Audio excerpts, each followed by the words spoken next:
All right, good afternoon, everyone. Before I begin, I'd like to thank Dr. Shirley Moody Turner and her colleagues here at the Howard University Libraries and the Moorland-Spingarn Research Center for their tremendous work digitizing Anna Julia Cooper's papers, and to give us the opportunity to come together today.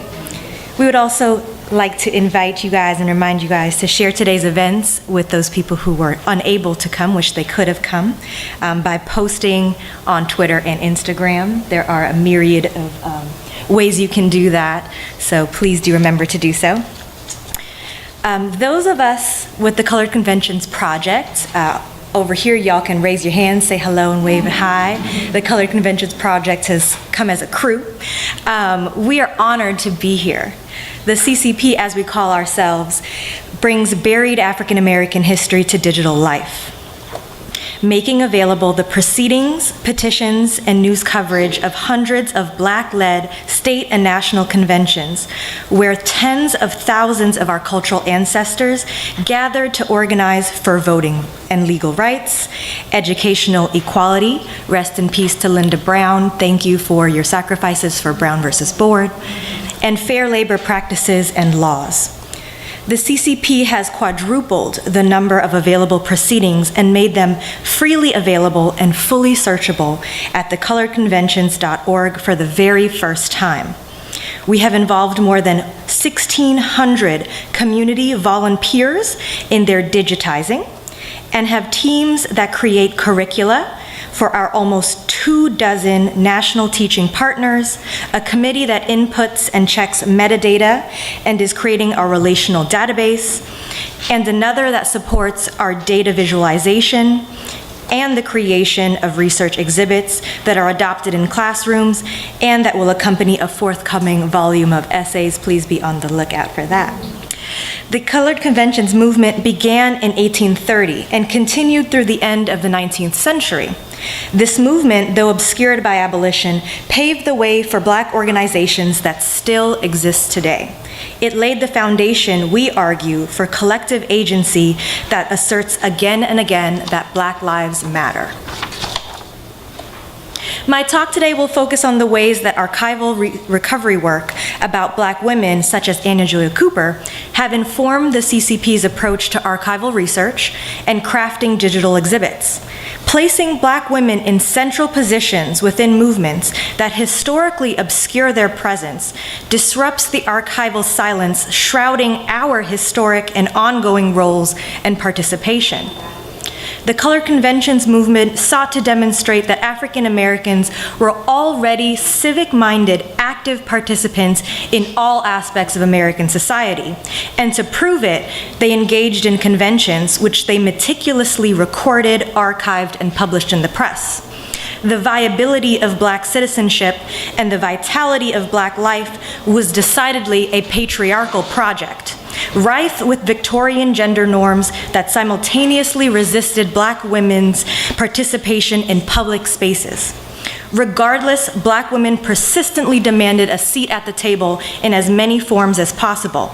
The movement's minutes, which are too often considered its sole archive, conceal the central role Black women played in convention organizing and infrastructure, and renders invisible their labor in the Black churches, press, boarding houses, educational institutions, and businesses. In truth, all the ways that they made the conventions possible to begin with.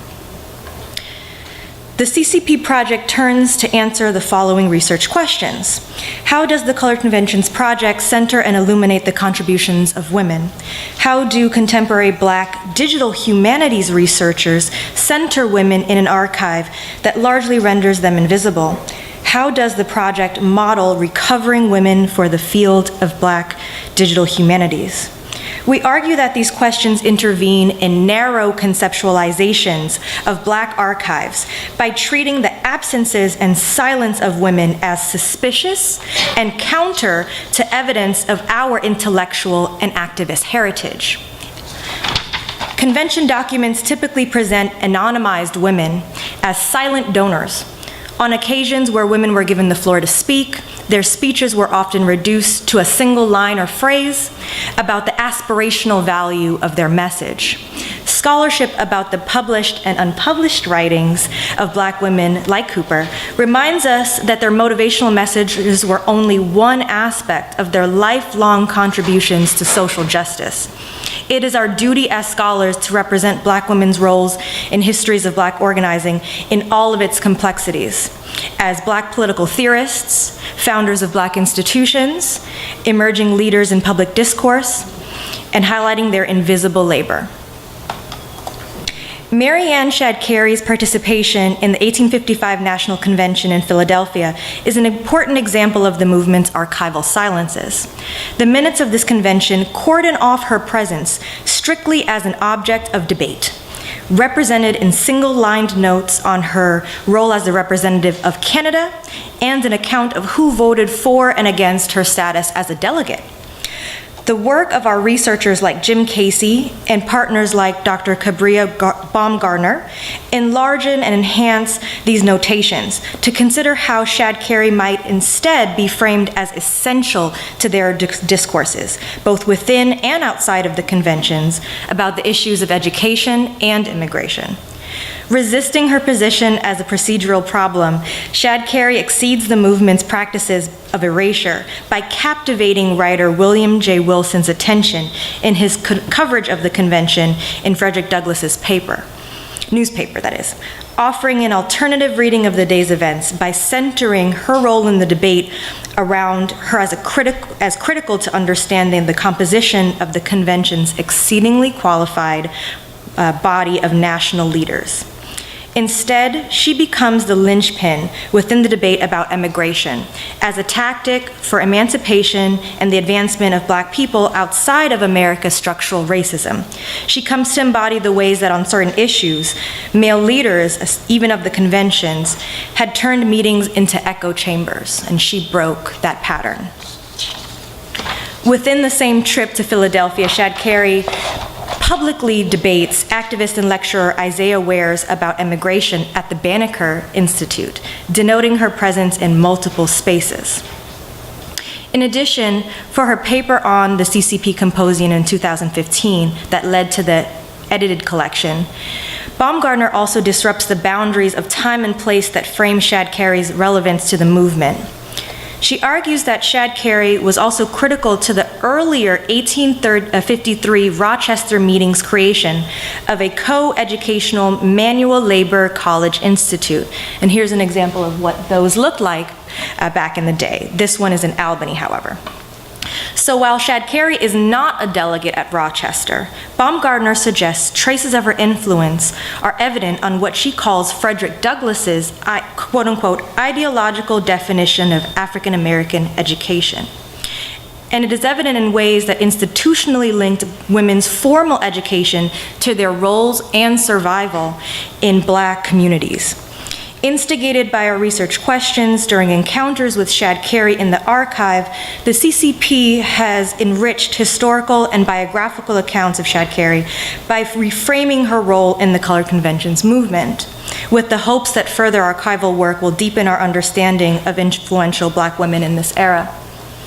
In similar fashion, Frances E.W. Harper and Emodia Highgate appear in the minutes of the 1864 National Convention of Colored Men in Syracuse, New York. Harper and Highgate were introduced as speakers. However, the minutes give no account of how they were introduced and their qualifications to speak on issues discussed, which we know they had. Relegated to the position of guests with looming questions about how the delegates perceived the women, the official record again serves to minimize them. The minutes offer no transcriptions, and research by Dr. Eric Gardner suggests news coverage also failed to note their presence at all. Readers are instead given comments about the affect, oratory skill, and Christian optimism these women conveyed as cheerleaders to the ostensibly real and male work of political organizing. Again, our research questions and knowledge of how recovery work reveals Black women were intellectual and political peers, demands enlarging the body of text we engage. Gardner's talk at the 2015 symposium attempts to rectify the Syracuse meeting's vagaries by pointing to other records of Harper's speeches in Indianapolis. that better illustrate her critical roles in these spaces. She serves as an expert historian of American histories of slavery and the Civil War, and also as a public political analyst who was critical of federal failures at serving Black citizens. Likewise, Gardner's talk posits that Highgate's present not only denotes her leadership role as an educator, but her published works in the Christian Recorder suggest she also engaged the public sphere as an intellectual interested in transcendentalism and its relevance to her experiences of KKK racial violence in the South. Now that sounds hot. I'd love to learn more about that. Ultimately, Gardner calls on scholars to produce a litany of tools and texts for contextualizing and illuminating women's work in Black organizing. We believe the Cooper Collection will play an important role in creating those tools because we can gain new, intimate knowledge of Cooper's thoughts and practices and of an exemplary Black woman organizer and intellectual foremother. The CCP and the Cooper Collection's shared methodologies and interests in preservation and open access archives are crucial if we earnestly hope to transform institutional practices around valuing Black life and histories. But that transformation will not come if we do not intervene in archival erasures by leveraging digital humanities tools to center and elevate Black women's contributions. And we cannot fail to center and support Black women in academia today either.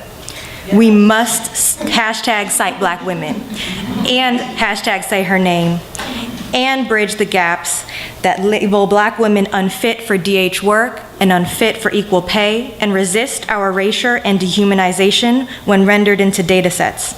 In A Voice from the South, Cooper claimed Black women's destinies were evolving. When we position ourselves as the legacy of generations of Black women's strivings, we discontent ourselves with acting as anything less than communities of driving change. We at the CCP are excited for the road ahead, and we hope this will lead to more collaborations. Thank you.